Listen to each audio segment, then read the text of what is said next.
my generation is dropping down the blame game. We have to think ourselves as part of the whole that we are, whether we like it or not.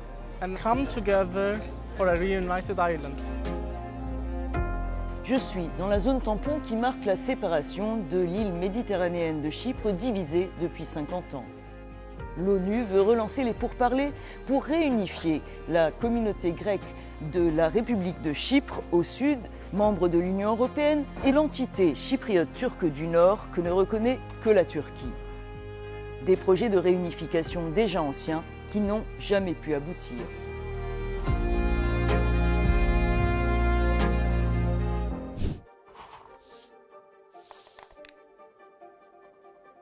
Chypre est un pays insulaire de la Méditerranée orientale au carrefour de l'Europe, de l'Asie, du Moyen-Orient et de l'Afrique. Elle est divisée depuis 1974 lorsqu'un coup d'État soutenu par la Grèce et visant à annexer l'île déclencha une intervention militaire turque dans le nord de Chypre. Environ 200 000 Chypriotes grecs et turcs furent déplacés. La République de Chypre, reconnue internationalement, contrôle depuis le sud de l'île où vivent les Chypriotes grecs. Elle n'a pas de contrôle sur la République turque de Chypre Nord, autoproclamée, regroupant les Chypriotes turcs et de très nombreux immigrants de Turquie. Cette entité n'est reconnue que par la Turquie, qui y maintient son armée. Chypre est membre de l'Union européenne, mais le droit communautaire ne s'applique pas dans le Nord. Pour l'Europe, Chypre est une clé pour la stabilité régionale et le contrôle de l'immigration. L'accès aux réserves de gaz offshore du pays, bloqué par la Turquie, est aussi un enjeu pour la sécurité énergétique européenne. L'Union soutient un plan de fédération bicommunautaire composé de 2 zones préconisé par l'ONU. Mais les négociations sur la réunification de Chypre sont au point mort depuis 2017.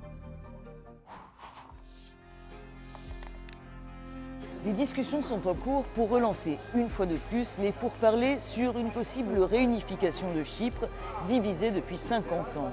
L'issue est encore une fois incertaine, mais j'ai voulu interroger des jeunes chypriotes des communautés turques et grecques de l'île pour savoir comment eux vivent cette division et surtout comment ils envisagent leur avenir.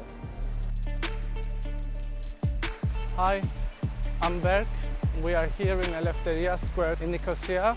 I wanted to be here today because Eleftheria in Greek, özgürlük in Turkish means freedom. Hi everyone, I'm Christiana and we are now in one of my favorite places in the north of Nicosia. This place symbolizes for me community and coexistence as it is the first social housing project ever completed in Cyprus. Berk, 28 ans, est chypriote turque. Christiana, 22 ans, est chypriote grecque. Ils n'ont de cesse de franchir les checkpoints qui marquent la division de Chypre. We are here now in Litra Street, the main high street of southern Nicosia. I like to come here because it's multicultural, it's nice and makes me feel like as a person who lives on the northern part of the divide that I live in a normal city. I cross to the north almost every day. With my friends, we try to have a common life as much as we can. We try to ignore the checkpoints. We usually do a coffee in the north in the morning and drink in the south in the evening, and that's how it usually goes. Christiana et Berk se connaissent bien. Leur amitié est née d'un combat commun pour une réunification de l'île. Ils nous parlent de leur engagement dans ce café du nord de Nicosie, connu pour ses activités bicommunautaires. I grew up in the occupied areas of Republic of Cyprus, and then I firsthand experienced what it means to be a European citizen, but technically do not live in the EU, where EU acquis is on force. Your rights are suspended, there's corruption, and then of course all the other illegalities that comes with this place being a legal, internationally black hole. This geography does not ratify any international humanitarian law. Even Interpol cannot have an access to it. This pushes the mafia, this pushes human trafficking, this pushes sex trafficking. I believe the only way out for us is the agreed UN framework, which is a bizonal, bicommunal federation, as Cyprus being fully reunified in the European Union, where the EU acquis is applied all across the island. For me, the end goal is to have a completely new narrative. You have a narrative shaping the identity of a Greek Cypriot and a Turkish Cypriot in our education, in our everyday life, and you have this whole construction of the other person that you never really get to meet.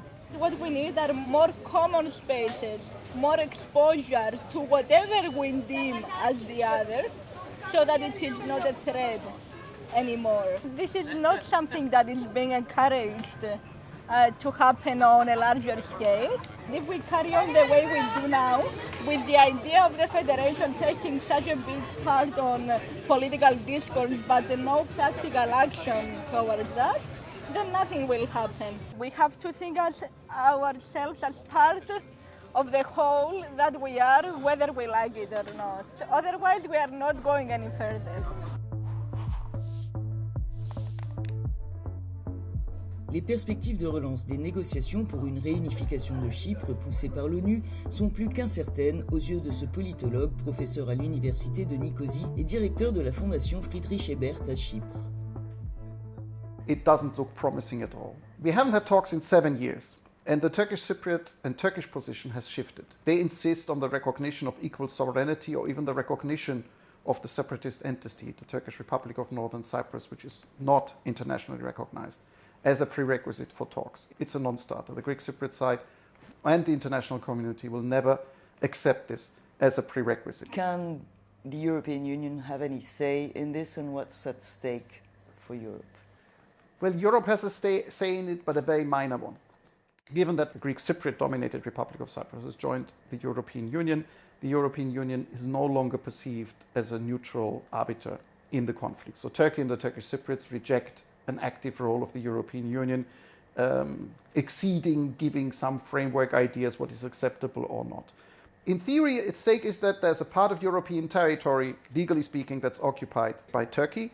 There's an unresolved dispute that permanently pitches the European Union against Turkey, with many powerful EU member states having no interest in a confrontation with Turkey, while a Greek Cypriot policy is to utilize their EU membership against Turkey to get concessions in the Cyprus question. So the Cyprus problem has become a European problem. At the same time, this is a stable conflict, so it's very much conflict management rather than conflict resolution, and I fear this is there for years to come. So this island is slowly drifting by maintaining the status quo into permanent partition.